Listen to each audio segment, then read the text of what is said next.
This proves to you that the universe is in a weaker and dying state. Because if you go to higher energies, the forces combine and they are more united or become united. What does this all mean? This all means that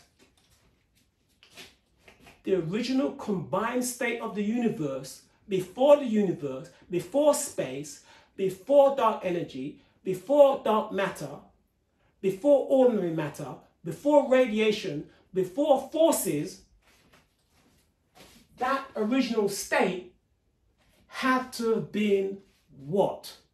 It had to have been a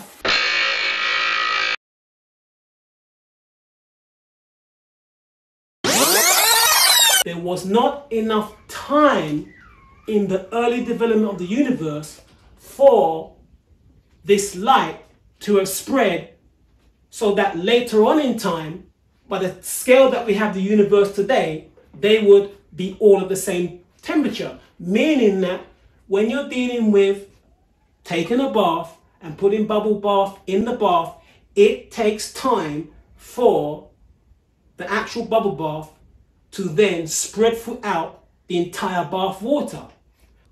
How they overcome this is that in the 80s, scientists came up with a hypothesis called inflation.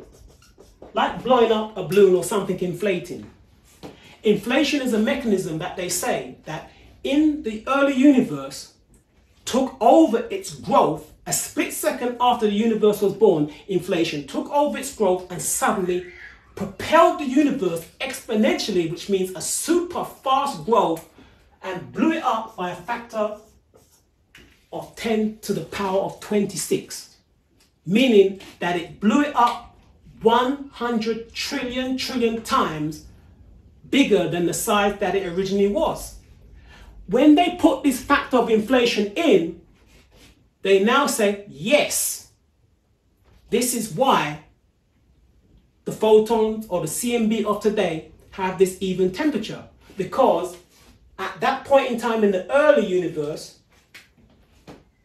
the size of the universe, being they estimate of 10 to the minus 33, was small enough for these light particles to have spread throughout this small universe, and then inflation stretched the universe or propelled it, inflated it, ballooned it to this magnanimous factor of 10 to the power of 26.